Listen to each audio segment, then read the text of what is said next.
नमस्कार सर, मेरा नाम राजू है। आज का टॉपिक है म्यूचुअल फंड से पेंशन लेने का बेस्ट तरीका क्या है। काफ़ी लोग इस पे जो है कमेंट्स करते रहते हैं। मान लेते हैं कि आपने large cap, mid cap, small cap में रखा है। अगर तो ये 5 साल से ज़्यादा है, चल रहा है पोर्टफोलियो का पीछे से, तो एचडब्ल्यू वहीं से कर सकते हैं, एग्जिस्टिंग स्कीम से ही। क्यों बोलता हूँ ऐसा कि ये मान के चलता हूँ कि जो कैटेगरी पेंशन के लिए बना है, नॉर्मली बैलेंस फंड, थोड़ा सेफ, उससे आपका 10-20% अगर ऊपर पोर्टफोलियो है तो हम कभी भी मार्केट गिरावट के लिए इतना जो बढ़ा हुआ है दे सकते हैं। दे दिया, उसके बाद एचडब्ल्यूपी कर लिया। जो बढ़ा हुआ है वो कभी भी मोगेम्बो खेले मोबाइल मीडिया रिंगटोन से और गिर जाए तो भी हमारा पेंशन चलता रहे। लेकिन अभी इमीडिएट पैसा लगाना है और तुरंत जो है अगले महीने से पेंशन चाहिए, तब मैं बोलता हूँ बैलेंस कैटेगरी की। भाई दूसरे कैटेगरी में हायर इक्विटी में ज़्यादा पोर्शन है तो वहाँ पे ज़्यादा गिरने का चांस है, लेकिन यहाँ 65 से 80% तक इक्विटी में है, बाकी कैटेगरी में 100% तक इक्विटी में है। तो ये कैटेगरी थोड़ा सा सेफ है अगर मार्केट ज़्यादा गिरता है तो यहाँ पे देखते हैं 5 साल के बाद अगर आपको चाहिए, 5 साल के बाद ही इमीडिएट चाहिए, तो मल्टी कैप कैटेगरी एक अच्छा ऑप्शन है, जहाँ की सारे कैटेगरी में पैसा रखा हुआ है और यहाँ पे भी 10-20% दूसरे कैटेगरी से मानता हूँ एक्स्ट्रा आपको रिटर्न मिल गया बैलेंस फंड के कैटेगरी से। यहाँ पे हम एक आपको डाटा दिखाते हैं कि एएम वाइज हमने सेलेक्ट किया है, 10 ईयर्स सेलेक्ट किया है और 1 करोड़ रुपया इन्वेस्ट किया और 60,000 रुपये पर मंथ एचडब्ल्यूपी लेना शुरू किया। 5 तरह का कैटेगरी है, balance fund, multi cap, mid cap, small cap और लार्ज कैप। तो यहाँ देखते हैं कि सबसे एएम वाइज सबसे ऊपर जो फंड आया है वो पहले आ गया एसबीआई इक्विटी हाइब्रिड। 1 करोड़ लगाया पिछले 10 साल पहले और इमीडिएट 10 साल पहले से ही पेंशन लेना शुरू किया 60,000 पर मंथ। तो टोटल पेंशन 72 लाख ले लिए, बैलेंस बच गया 2 करोड़ 8 लाख। ये हुआ इक्विटी हाइब्रिड कैटेगरी में, बैलेंस कैटेगरी में 2 करोड़ 8 लाख बैलेंस बचा एसबीआई इक्विटी हाइब्रिड में। उसी तरह मल्टी कैप कैटेगरी में अगर पिछले 10 साल से इमीडिएट पैसा लगाए और एचडब्ल्यूपी भी करना शुरू किए तो आज बैलेंस बचा है 2 crore 68 lakh Nippon multi cap में। यहाँ पे StarSIP.in में जाके देखेंगे तो एएम वाइज सबसे ऊपर जो एएम आया है 34,000 करोड़, उसके बाद 13,000 करोड़ है। सबसे ज़्यादा एएम जिसका है हमने ऊपर सेलेक्ट किया है। तो यहाँ पे भी 72 लाख लिया 60-60 हज़ार के दर से और बैलेंस बचा है 2 करोड़ 68 लाख। इसी तरह मिड कैप कैटेगरी में अगर देखें सबसे ज़्यादा एएम जिसका है, सबसे ज़्यादा रिटर्न दिया है, मैं उसको नहीं देखा हूँ, सबसे ज़्यादा एएम जिसका है वहाँ पे जिसपे सब लोगों ने भरोसा ज़्यादा किया है, जो अच्छा खासा रिटर्न दिया है उसको देखते हैं। 72 लाख यहाँ विड्रॉ किया है और 4 करोड़ 9 लाख बचा है। तो इस तरह से मिड कैप कैटेगरी में बैलेंस 10 साल के बाद 4 करोड़ 9 लाख बचा। स्मॉल कैप में 6 करोड़ 23 लाख बचा, Nippon India small cap. Large cap category में देखें तो ICICI blue chip 2 crore 36 lakh रुपया यहाँ पे बचाया है। आईसीआईसी ब्लू चिप को देखेंगे तो यहाँ पे है, यहाँ पे भी 72 लाख लिया और 2 करोड़ 36 लाख आया, बैलेंस बचा। तो साफ साफ यहाँ पे कैटेगरी दिया हुआ है। जो आपका क्वेश्चन होता है ना कहाँ पे करूँ, तो ये तो एक डाटा है। सबसे ज़्यादा जो है आपको स्मॉल कैप मिड कैप ने बनाया है, जैसा कि मैं बोलता हूँ पहले से रिमेन इन्वेस्टेड है 8 साल 10 साल 5 साल से, तो वहीं से ले लीजिए। इमीडिएट करना है, थोड़ा सा आपको सेफ्टी भी देखना है, तो बैलेंस कैटेगरी में देखते हैं या लार्ज कैप में देखते हैं। ये दोनों लगभग कैटेगरी सेम है। फिर भी लार्ज कैप कैटेगरी ने ज़्यादा रिटर्न दिया है। क्यों? क्योंकि 100% इक्विटी में यहाँ पे 65 से 80% ही जाता है। अब यहाँ पे 10 ईयर्स के बाद अगर जाना है, अगर 5 साल के बाद जाना है तो मैंने मल्टी कैप बोला। अगर 10 साल के बाद आपको पेंशन चाहिए, अभी आप इस दौर में है, एज थोड़ा ठीक ठाक है, 45-46 है और 10 साल पैसा जमा कर सकते हैं, सिर्फ स्मॉल कैप में डालते रहिए डालते रहिए डालते रहिए। फिर जब रिटायरमेंट हो जाए, नौकरी खत्म हो जाए, जो भी कर रहे थे, स्मॉल कैप से ही एचडब्ल्यूपी कर सकते हैं। एसबीआई बैलेंस फंड का एक कैश फ्लो देखते हैं। इसी तरह बाकी कैटेगरी का भी आप कैश फ्लो चेक कर सकते हैं। यहाँ पे कैश फ्लो में जाते हैं, एसबीआई इक्विटी हाइब्रिड हमने यहाँ पे सेलेक्ट किया है। 1 करोड़ रखा, 60,000 रुपये पर मंथ लिया 2014 से लेके 2024 तक। हर 1 तारीख को आपके अकाउंट में 60-60 हज़ार आता गया, तो टोटल 72 लाख ले लिया, 2 करोड़ 8 लाख बैलेंस बचा। दोनों को मिलाएंगे, जो खाया और जो लिया दोनों मिला के 2 करोड़ 80 लाख, 13.46% का रिटर्न है। इसके कैश फ्लो में जाते हैं तो 2014 में 77 रुपया एनएवी था, 1 करोड़ रुपया लगाया तो यूनिट इतना मिला। अगले महीने से, जस्ट अगले महीने से जुलाई में लगाया, 1 अगस्त से पेंशन लेना शुरू किया 60,000 रुपये पर मंथ। पेंशन मतलब एचडब्ल्यूपी, सिस्टमेटिक विड्रॉवल प्लान। जब 60,000 लिया तो 771 यूनिट इसमें से बिक गया। फिर अगले बार 60,000 खाया तो 731 यूनिट बिक गया। इस तरह से यूनिट कम होता चला गया, लेकिन साथ साथ में यूनिट का प्राइस बढ़ता चला गया।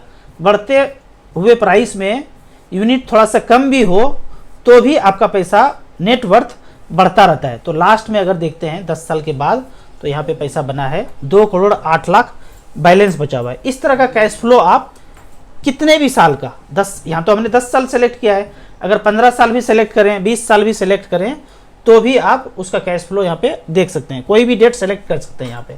तो इस तरह से करके कैश फ्लो में जा सकते हैं। अब एक क्वेश्चन आता है और एक डर भी है, क्या कोई ऐसा हो सकता है स्थिति कि हमारा पैसा जीरो हो जाए? कोई ऐसा स्थिति हो सकता है? तो यहाँ पे देखते हैं, इसको आप खुद से कैलकुलेट कीजिए। जब तक आप कैलकुलेट नहीं करेंगे, ये डर आपका पीछा नहीं छोड़ेगा।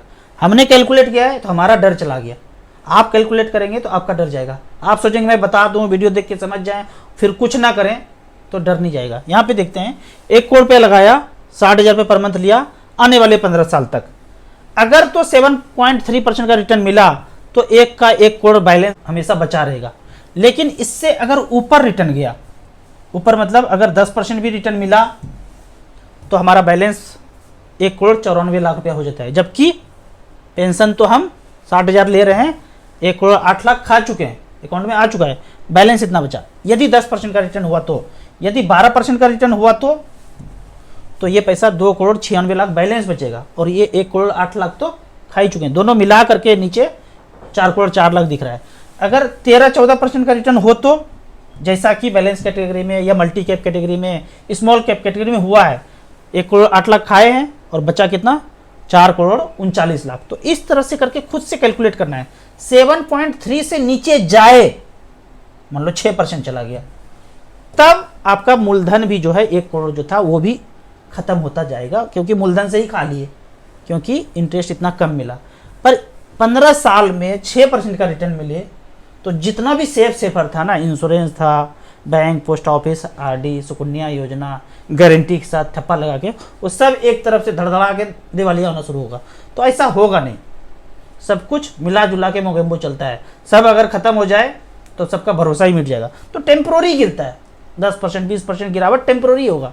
और मैं काफ़ी वीडियो में बोल रहा हूँ, बड़ा गिरावट होने वाला नहीं है, क्योंकि करोड़ों लोग वो डायरेक्टर प्रोड्यूसर के पीछे पड़ा हुआ है। कुछ भी होता है तो पहले बंडा फोड़।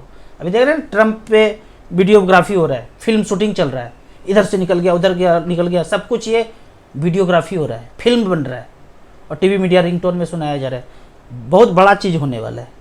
एज पर प्लान हो सकता है वो प्लान फेल हो जाए कि यूएस के बहुत बड़े लीडर को ऊपर भेजा जाए और उसके बाद ईरान, इराक, ये सब में युद्ध का माहौल बनाया जाए। कैसे किसी तरह से गिराना है ना मार्केट को, तो स्क्रिप्ट तैयार करना है ना, तो स्क्रिप्ट चल रहा है। लेकिन ये सब भंडाफोड़ धीरे धीरे हो रहा है। फिर plan B, plan C, plan चलते रहेगा ये सब। लेकिन जितना भी प्लान बना है, करोड़ों लोग उसके पीछे पड़ा हुआ है, तो भंडाफोड़ हो रहा है, तो मार्केट गिराने का चांस नहीं मिल रहा है। गिरेगा भी तो थोड़ा बहुत गिरेगा, अगले पल रिकवर कर जाएगा। कुछ कमेंट्स का बात कर लेते हैं। यहाँ पे कमेंट्स में बेहतरीन क्वेश्चन यहाँ पे पूछा गया है, review my portfolio, SBI small cap, SBI Contra, SBI multi cap. तीनों फंड अच्छा है, लेकिन एक ही एमसी पे डिपेंड नहीं होना है। Nippon small cap, HDFC small cap, quant small cap, इस तरह से डिवाइड करके जाना है। ठीक है, एक ही एएमसी पे डिपेंड नहीं करना है। वैसे तीनों फंड आपका अच्छा है। 20,000 रुपये पर मंथ का एचडब्ल्यूपी करना है। नंबर ऑफ फंड कितना लेने चाहिए? 4। एसबीआई, एचडीएफसी, आईसीसी और कैनरा का जो बैलेंस फंड कैटेगरी में है। अगर तो इमीडिएट चाहिए तो 4 फंड में लेके एचडब्ल्यूपी शुरू कर दीजिए। अगर 5 साल के बाद चाहिए तो मल्टी कैप ले लीजिए। टॉप एयूएम में जो है उसको देखिए StarSIP.in में जाके, और 10 साल के बाद चाहिए तो स्मॉल कैप में जाइए, ज़्यादा अच्छा रहेगा। इमीडिएट चाहिए तो बैलेंस फंड कैटेगरी से ले लीजिए। सर मुझे भी एचडब्ल्यूपी प्लान इन्वेस्ट करना है, 5 लाख रुपये में से 5,000 रुपये पर मंथ चाहिए, कौन कौन सा फंड लूँ? 5 लाख में 5,000 थोड़ा ज़्यादा है, आप 12% के रेट से ले रहे हैं। कर सकते हैं, लगा दीजिए, 1 साल रुक जाइए, और उसके बाद अगर मैं जो हमेशा कैलकुलेशन में बोलता हूँ बैलेंस कैटेगरी में, 5 लाख में 3,000 रुपये पर मंथ, 6,000 साल का हुआ, 10 लाख में 6,000 तो बरछक 72, 7.2 खाए, बाकी बैलेंस थोड़ा थोड़ा उसमें बढ़ता रहेगा। लेकिन आपको 5 लाख में 5,000 चाहिए तो 6 महीना 1 साल रुक जाएंगे, थोड़ा सा 10-15% मार्केट जब बढ़ जाएगा आपका पोर्टफोलियो, उसके बाद 1% के रेट से लेना शुरू कर सकते हैं। अगर आपको बाद में चाहिए 1 साल 2 साल रुक सकते हैं तो मल्टी कैप कैटेगरी में। इमीडिएट चाहिए तो इसको थोड़ा सा कम कर लीजिए, 5,000 को 4,000 भी कर सकते हैं, बैलेंस कैटेगरी में जा सकते हैं। कौन कौन सा फंड? तो 2 ही फंड, 2.5 लाख का SBI बैलेंस और HDFC बैलेंस, 2 फंड में जा करके बराबर बराबर HWP कर सकते हैं। सर ELSS के लिए कौन सा फंड बेटर होगा? इसके लिए आप starsip.in में जाइए और यहाँ पे हमने सिंस इंसेप्शन सेलेक्ट किया है। 10 लाख 1 लाख यहाँ पे कुछ भी सेलेक्ट कर सकते हैं। 1 लाख सेलेक्ट कर लिया और यहाँ पे वर्थ वाइज में गए, since inception worth wise. Franklin India ELSS tax saver 1 lakh का 99 में 1 लाख लगाया था, आज 2024 में 1 करोड़ 45 लाख बनाया है, 21% का सालाना रिटर्न। एक फंड इसको सेलेक्ट कर सकते हैं। HDFC टैक्स सेवर 96 में 1 लाख लगाया था, वन टाइम टैक्स बचाने के लिए, 1 करोड़ 34 लाख है, 18.9% का रिटर्न दिया है। ICC पोटेंशियल ELSS 1 लाख का वैल्यू 89 लाख बनाया है। Sundaram ELSS SBI long term equity, quant tax saver, 5-6 fund है टॉप का जो काफ़ी पुराना है। इसमें आप बराबर बराबर करके 1.5 लाख बचाना चाहते हैं, 25-25 हज़ार करके या 50-50 हज़ार करके इन फंड में आप, काफ़ी पुराना ट्रैक रिकॉर्ड है, इसमें आप जा सकते हैं। अगले क्वेश्चन की तरफ चलते हैं। अगला क्वेश्चन यहाँ पे पूछा गया है, can we invest in newly opened index fund for HWP option? पहले से इतना स्कीम है, क्यों रिस्क लेना है कि NFO का ना कोई ट्रैक रिकॉर्ड है, को ना कुछ है। तो बेहतर है कि जो कैटेगरी पहले से चल रहा है, multi cap, small cap, mid cap, अगर आपको इमीडिएट चाहिए तो बैलेंस कैटेगरी, 5 साल 10 साल के बाद चाहिए तो मल्टी कैप, स्मॉल कैप, जिस तरह से बताया हूँ उस तरह से। ये स्ट्रेटजी सही नहीं है कि नया NFO है, न्यू फंड से HWP शुरू कर दिए। आपके पास बहुत अनाप शनाप पैसा है तो आप कुछ भी कर सकते हैं, लेकिन थोड़े बहुत पैसे हैं तो उसको सही सेफ रास्ते पे लगाना है। अगला क्वेश्चन है, अपनी वाइफ के नाम पे म्यूचुअल फंड ले सकते हैं ताकि टैक्स जो है अप्लाई ना हो और उनका पैन कार्ड, आधार कार्ड, बिल्कुल ऐसा करना चाहिए। अगर मान लेते हैं कि आप 50,000 रुपये पर मंथ करवाते हैं और वाइफ हाउस वाइफ है तो 20,000 रुपये पर मंथ उनको मैनेज करने के लिए, घर जो चलाते हैं उनको सैलरी देने लगी आप, वहाँ से 10,000 रुपये पर मंथ तो जमा कर ही सकते हैं। अगर वो घर में काम ना करती, कहीं और काम करती, तो घर में कोई और काम करती, 10-15 हज़ार उनको सैलरी जाता, तो बेहतर है कि उनको आप सैलरी दीजिए 15,000 रुपये पर मंथ। वो अपने पैसे से म्यूचुअल फंड में जरूर इन्वेस्ट करें, तो उनका टैक्स उनको लगेगा, आपका टैक्स आपको लगेगा। बाद में लॉन्ग टर्म इक्विटी टैक्स जो लगता है, लॉन्ग टर्म कैपिटल गेन, वो उन पे जाएगा। जरूर ऐसे ही करना चाहिए, डिवाइड करके आप पैसा इन्वेस्ट कीजिए। Axis small cap, SBI small cap, HW क्यों नहीं कर सकते हैं? बिल्कुल कर सकते हैं। मैंने बताया, यदि आपके पास 5 साल से 10 साल टाइम है तो यहाँ से भी लगा के कर सकते हैं। इमीडिएट करना थोड़ा खतरा है, 10% 20% गिरेगा तो सारा गिरेगा, मतलब गिरेगा तो बैलेंस कैटेगरी भी, लेकिन वो इसके तुलना में कम गिरेगा। आप रिस्क ले सकते हैं तो यहाँ से भी शुरू कर सकते हैं। आपको इसी तरह म्यूचुअल फंड के बारे में और कुछ जानना है, इन्वेस्टमेंट के बारे में जानना है, तो इस नंबर पर मुझे व्हाट्सअप कर सकते हैं। starsip.in के वेबसाइट पे जाके सारा ताम झाम विद्या म्यूचुअल फंड के बारे में सीख लीजिए। मिनिमम म्यूचुअल फंड में 100 रुपये से शुरू कर सकते हैं, मैक्सिमम का कोई लिमिट नहीं है। एक जो चैनल हमने बनाया है हेल्थ आफ्टर वेल्थ, यहाँ पे कोई भी प्रॉब्लम आता है ज़िंदगी में आपको तो कमेंट्स करना है। कमेंट में 1 दिन के बाद आपको वो जवाब मिलेगा, और जो भी तरीका यहाँ पे बताया जा रहा है उसको आप फॉलो कीजिए। यकीन मानिए, घर में 1 सप्ताह में आप किसी भी प्रॉब्लम से ठीक हो सकते हैं। वेल्थ बना लिया, अब हेल्थ पे आना है। ये चैनल काफ़ी अच्छा काम कर रहे हैं अमित जी, इनको सपोर्ट कीजिए। और चैनल पे जो भी प्रॉब्लम चल रहा है, कुछ ऐसा लगता होगा कि अरे ये तो ठीक ही नहीं हो सकता है, आपको यहाँ पे डिस्कस करना है कमेंट्स में, जो बताया जाए उसको फॉलो करना है। वीडियो अच्छा लगे तो व्हाट्सएप यूनिवर्सिटी में दोस्तों के बीच इसे जरूर शेयर करें। यूट्यूब पे देख रहे हैं तो लाइक इनसे जरूर करें। Thank you so much.